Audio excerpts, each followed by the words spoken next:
Well, we're at the bottom of the hour. You may have gotten an update if you were in your inbox. I normally don't send updates before the webinar starts, but in this case I did. They were some timely things, and I want to first cover those and give them some color and some context. So in case you're just waking up, I know this guy too, this guy Adami. Anyway, Amazon is basically shaking the jungle with its two big, huge gorilla-like legs and beating its chest, and basically it is the king basically of anything internet and shopping and tech, because they've got the largest cloud, and just everything is working right now in Amazon's way. When we can just take a look at it and show. But what was crazy is waking up, well, the Dow was -30 and the NASDAQ was up 80 or something. So here's what it looks like. And Amazon has been such a toughie to trade. I remember about 2 years ago them missing and gapping down 4 earnings announcements in a row. Just a horrific year, a horrible year. And it's not like it moves $2 or $3 when it does it. It moves like you're seeing right here. But of course, this is completely opposite of a miss. Let's look at the volume. So surprise factor, here we are an hour into the day, and the volume's already nearing 7 million. Basically, it's doubled a normal day's full volume already in the first hour. So stock up, the first hour of trading, we see the volume equal to or greater than a normal day. Stock over $15 a share and optionable. I mean, it's just got the surprise factor in spades.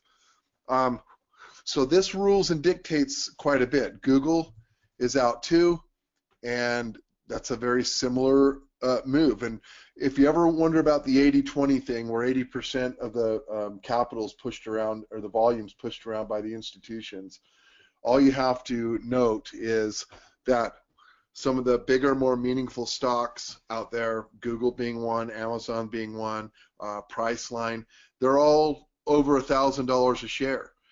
And then you have the Teslas and the 300 a share. You have burrito makers, $400 a share and higher, or 300 probably now. But you know, it used to be that stocks would split, and they'd make it more palatable for the you know, the quote unquote average investor to come in and buy shares.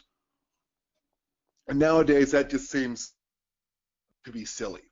And because everyone kind of knows who has the capital and the funds out there, it's these bigger firms.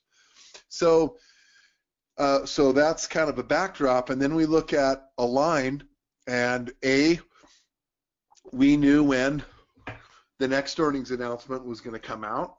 That's very, very important, and that was going to be Thursday after the close last night. And we had a really nice thing going on in Align. We had more than a double in our crowbar and in our long calls. That's what, if you're new to the verbiage here, a crowbar is just a very, it's my favorite way to get long, and you're just out, it's about a year-long trade, and you're out to basically hitch yourself to a train that hopefully is a runaway train and takes you to places you never dreamed possible. Crowbar is, the visual on that is pulling up a barnacled and crusty and rusty treasure chest that's been on the bottom of the sea for a couple hundred years, and to open it, you just get a magnificent crowbar and bust that thing open, and with the idea of feeling a shiny glow on your face with being a treasure discoverer. So that's kind of the meaning behind it there. And so we're doing really good in Align, and these crowbar trades will run into an earnings announcement date. That's just what they do. And so with more than a double, what we did at the time with the stock around 203, 204, right here, about right there, and we'd caught a lot of this right here.